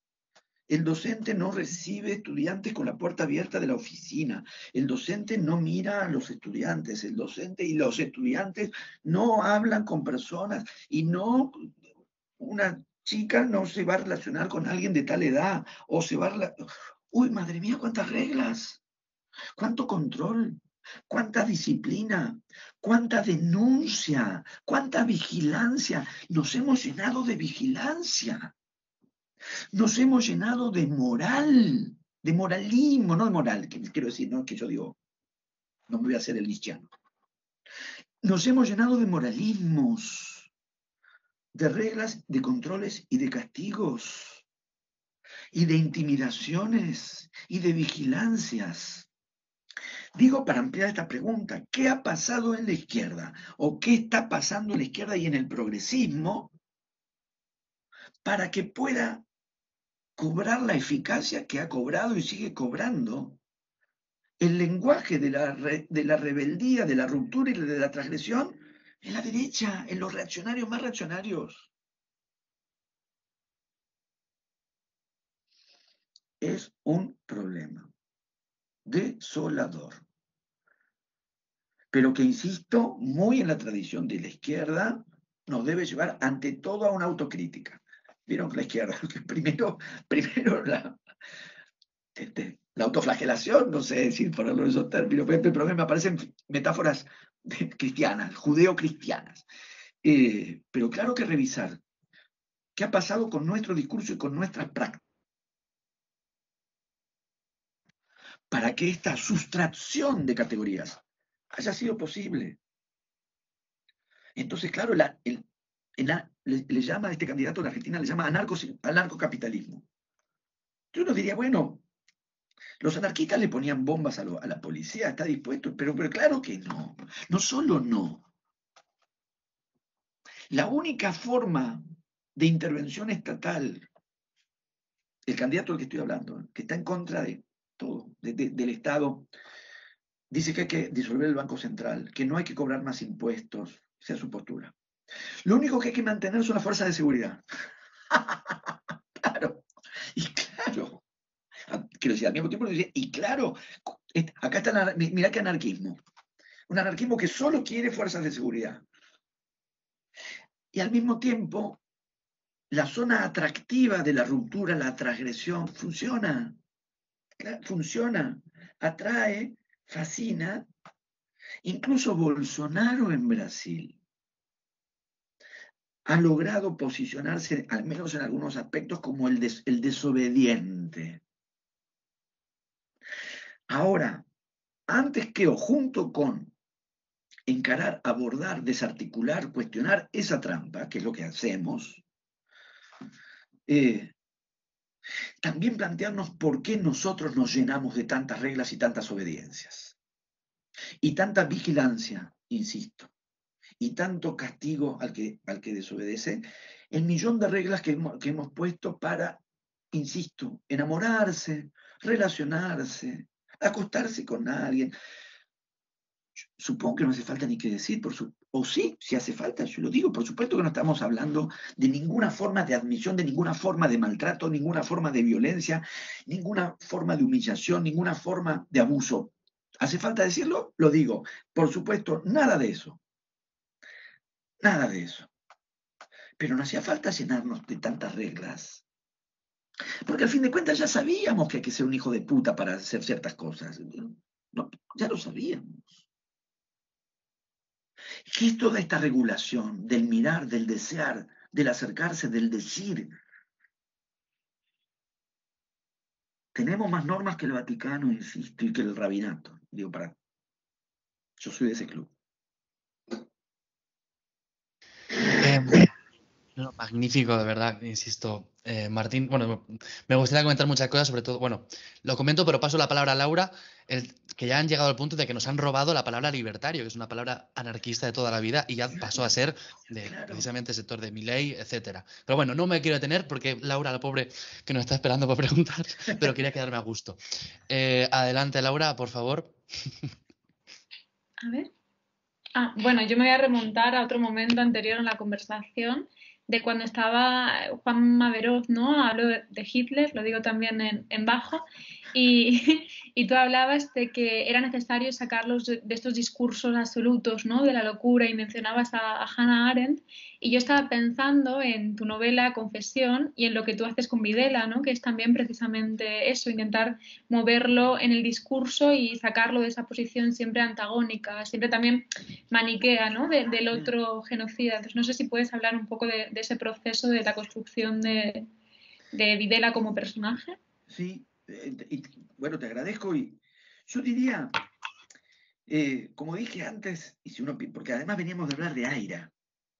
Entonces, claro, ¿cómo no verse y sentirse, o como se dice ahora, autopercibirse? Estructuradito, si venimos a hablar de Aira. Al mismo tiempo, y asumiendo como asumo que esas posibilidades de deriva y de no están a mi alcance, sí me interesa en novelas estructuradas, porque yo tiendo a eso, pensadas, porque tiendo a eso, escritas sabiendo para dónde van, porque yo escribo sabiendo para dónde quiero ir. Después, claro que hay sorpresas, imprevistos y desvíos, momentos que no son adelante-atrás, como decía el compañero que puse a Juani, y el caballo salta y uno está ahí, pero salta como los wild horses, ¿no? El caballo salvaje que salta sin regularidad. Lo dije en inglés solo porque pensé en la canción de los Rolling Stones, no porque hable yo inglés, no. Ni alemán, así que estoy haciendo acá más señas que nunca en mi vida.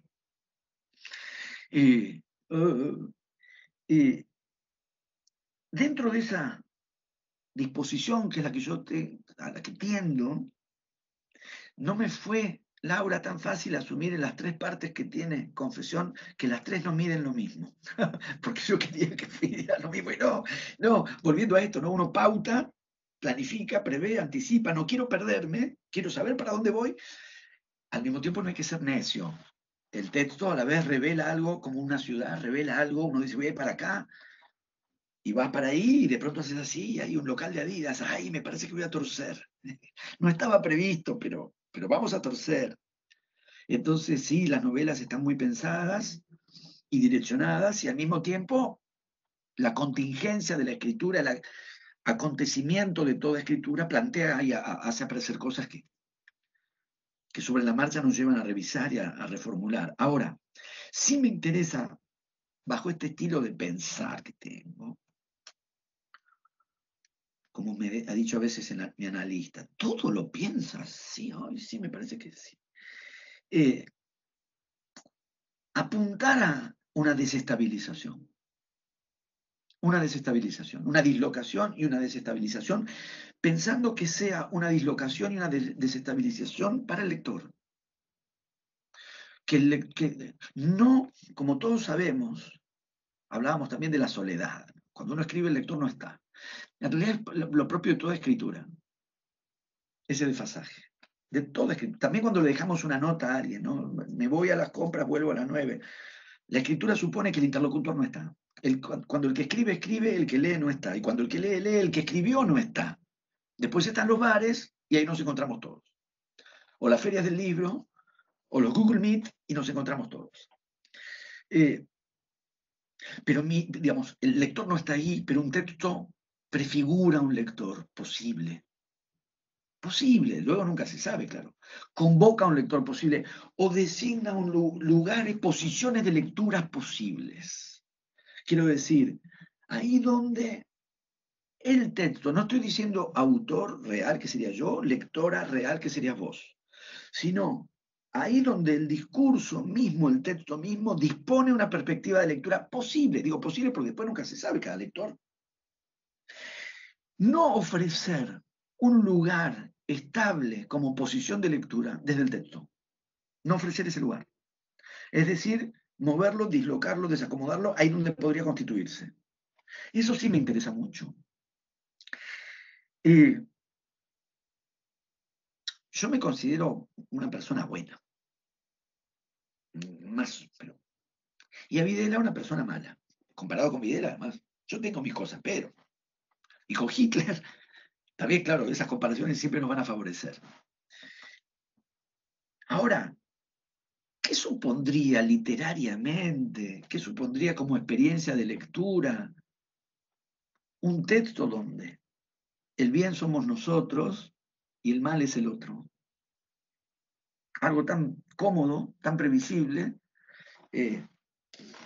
porque yo ahí sí creo, digamos, en lo direccionado, sí, como dije, pero al mismo tiempo, un texto que de principio a fin permanece estable, no me atrae como experiencia de escritura y no me atrae como experiencia de lectura posible.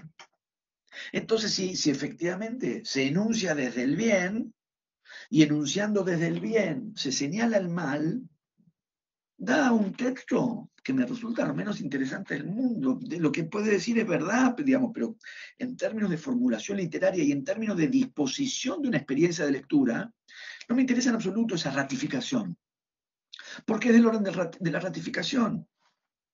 Y es un lugar en el que el lector, y llegado el caso del escritor, se va a instalar cómodamente, confortablemente. El bien soy yo y el mal es el otro. No hay posición más cómoda que esa. Aunque sea verdadera, desestabilizar esa disposición. Desestabilizar, no refutar, no invertir. Invertir una dicotomía es confirmar la dicotomía. E incluso matizar una dicotomía es confirmar la dicotomía. O sea, ponerle una gradación intermedia mantiene los términos de la polaridad. Dislocar. Entonces, ¿qué pasa con un personaje que es el que yo invento?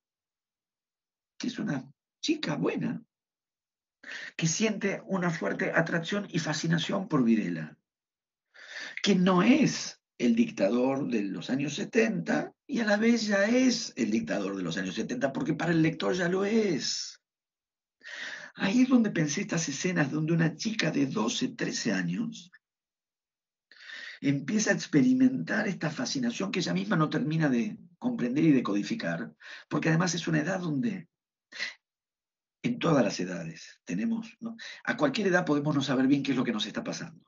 Yo que tengo muchos años, mucho más que ustedes, a toda edad podemos decir qué me pasa, no entiendo lo que me pasa. Pero a esa edad, 12, 13, 14, cuando el cuerpo se transforma como se transforma a esa edad, porque a mí ahora también se me transforma, se me cae el pelo, pero es otra cosa. Cuando el cuerpo se nos transforma como se transforma a esa edad, y al cuerpo le pasan cosas que no sabemos, esa fascinación, esa atracción erótica, que esta chica, que es una, porque también, digamos, sería confortable decir una perversa a la que le atrae el mal. No, no, es una chica, una niña en paso hacia la adolescencia, que se fascina por un vecino que pasa frente a su ventana, ¿no? No hay mucho más que eso. No hay, bueno, sí, pero digamos, en principio en la primera parte de la novela, estamos hablando de la primera parte de la novela. Esa fascinación. ¿Qué fascinación? ¿Por qué? Porque ese vecino camina erguido, recto, rígido, prolijo, impecable. Y eso que razonablemente puede atraer o erotizar a esta chica que lo contempla al pasar frente a su ventana, son también las cualidades. No elegí cualquier cualidad. Rígido, inflexible, riguroso, impecable. Vemos al que sería, ¿no? Como dice Borges en Masuns, ya era la que sería. Peor dicho y formulado, tenemos que ver, digamos, no tiene que enamorarse el dictador, porque sería mecánico y forzado. Tiene que enamorarse de un vecino, de quien se enamora de un vecino. Y en ese vecino está cifrado para el lector, no para ella, el dictador. Al mismo tiempo, esa fascinación por el mal, no reducirlo, no patologizarla, no es una depravada, no es nada, es una chica que se enamora de un vecino. ¿Qué pasa cuando la distribución del bien y del mal queda dislocada? Claro que Videla es el mal, y porque no vamos a hacer una novela para decir que Videla estaba mal, creo que eso estaba mal. Para eso hacemos un renglón, y no hace falta escribirlo, ya sabemos que estuvo mal. ¿Para qué quiere decir que estuvo mal? Es insuficiente también que estuvo decir, ay, para mí estuvo mal. En mi familia había una tía que ya falleció, mi familia política, esto no lo cuenta, que un día nos aclaró a todos en un cumpleaños que a ella lo que había hecho Hitler le parecía mal. ¿Qué es esta aclaración? ¿Por qué habría que aclarar? ¿Cuál es la necesidad de aclararnos esto? Nunca se nos habría ocurrido que había que especificarlo, pero un día lo aclaró, dijimos, bueno, tía, nos quedamos más tranquilos, tía. Quiero decir, no hace falta que aclaremos esto, pero mucho menos una novela. Quitemos mi novela. ¿Qué idea de la literatura se juega ahí? Estaríamos en el viejo paradigma de una novela de mensaje, que al mismo tiempo, como suele pasar con la novela de mensaje, transmiten un mensaje que el lector ya sabe. Que es una observación irónica, no es que Adorno fuera habitualmente irónico ni gracioso, pero hay un momento de la teoría estética de Adorno que dice sobre la literatura de compromiso, a la que, como sabemos, se oponía con el paradigma sartreano. Las novelas allí llamadas, dice Benjamin, del engagement, del compromiso, nunca le revelan a un lector nada que no supiera. Que es que hay ricos y pobres y los ricos explotan a los pobres, que ya sabemos. Entonces, trabajar, pensar y abordar la literatura no para ratificar y que el lector se sienta ratificado en su lugar y satisfecho de su inteligencia, sino para perturbar. A mí la palabra que se me ocurre es perturbar, pues ni siquiera es revertir ni contrarrestar. Por eso lo pienso en términos de dislocar, desacomodar. Como si yo imaginara a un lector diciendo, ¿dónde me ubico para leer esto? Totalmente, ¿no? Porque te deja en la sensación de que tú no te quieres sentir atraída por Videla, pero tú ya sabes quién va a ser Videla, ¿no? Entonces te deja justo entre los dos discursos, en una posición muy, muy incómoda. Sí, porque porque si yo construyera al personaje de ficción, que es esta chica, me bastaría ponerle 2 o 3 rasgos de una persona deleznable, Y ya tenemos perfecto. La chica y Videla del lado del mal y nosotros siempre del lado del bien. No es que haya que identificarse con esa chica, pero tampoco es condenable. Tampoco queda del lado del mal. Entonces, ¿qué pasa cuando la distribución del bien y del mal se ha desestabilizado? O la palabra que me parece perturbado. Perturba. ¿Cómo es, ahora que estuve en el avión otra vez después de tanto un tiempo, cuando hay turbulencia? Sí. No te caes, yo no, libre y guarde. Turbulencia, ¿no? Esa no te vas a caer, pero no está firme. Entonces, llevar al lector o propiciar en el lector esa turbulencia. Las referencias se mueven. Sabemos que Videla es un asesino atroz. No sabemos. Y no lo estamos ni relativizando, ni matizando, no estamos haciendo eso. Ahí está esa referencia. Y al mismo tiempo, yo diría que en todo caso lo que se problematiza es el lugar del bien, que es el propio. ¿Por qué estamos...? No, eso. ¿Y qué pasa con esta fascinación que está cargada de ingenuidad al mismo tiempo? Por eso no pongo una señora que en el año 79 va a Videla y no. Una chica de 12, 13 años que ni siquiera sabe lo que le está pasando. Como si dijéramos, el cuerpo se le fascina. El cuerpo. Y ella ni siquiera sabe bien qué es lo que le está pasando al cuerpo. ¿Qué hay ahí en esa fascinación? Sí, Estoy escuchando eco, creo. ¿Puede ser? Ah, no, pues igual era mi ordenador. Nada, simplemente quería dar paso a Ana porque, bueno, Martín, estás invitado a quedarte de verdad, pero vamos a proceder a concluir este vigil. Así que, bueno, a mí. quería dar unas pequeñas palabras, Dar paso a mí. efectivamente. Pero, bueno, Martín, Bueno, invitado a quedarte, no. perderemos poquito, de verdad. Y mil gracias porque ha sido una presentación, o sea, un conversatorio maravilloso. Más que grabado para tomar notas para todo, de verdad que nuestros 10. Por favor. Muchas Gracias a gracias. ustedes por convocarme, gracias por esperarme en el desfasaje de mails que tuvimos y bueno, por favor. Les agradezco muchísimo. Un placer. Me voy a comer acá adentro, así que Bueno, no me voy Martín, al comedor, voy a girar y a comer. Así que les agradezco infinitamente. Decime, Laura. No, nada. O sea, que realmente lo que falta es simplemente cerrar el ¿no? O sea, que no... Chao. no, nada, Eso es, sí, es un Martín, momentito. te puedes quedar. Claro, Yo que creo cerramos han sido- contigo, o sea, que no es sin Sí, ti. no te vayas. Exactamente, No no nos que me importa explique que mal. comas, de hecho está bien que comas. No te queremos hacer con Sí, por Nada, favor, los además, voy ya a es tarde. dejar. Les agradezco muchísimo. Muy bien, Martín. Les mando Pues un gran abrazo a todos. Ha sido un placer. Igualmente, Martín. Que Igualmente. estén muy bien. Adiós. Muchísimas gracias. Muchísimas gracias. Bueno, muchas gracias. Y nada, yo creo que damos ya por concluido este octavo sigil. Carlos, yo no me he preparado palabras finales, pero Yo puedo decir simplemente... que, bueno, puedes decir, que adelante. yo me lo he por favor. pasado muy bien con todos. Solamente, bueno, lamento los inconvenientes técnicos que siempre, bueno, es un habitual, ¿no? De este tipo de reuniones online y también que no hayamos tenido en algunas ocasiones suficiente tiempo de diálogo, pero yo espero que esto de alguna manera se concluya y no se concluya, ¿no? Que quede como un camino en que, bueno, estemos en contacto, que hagas una futura publicación, es decir, que el diálogo continúe.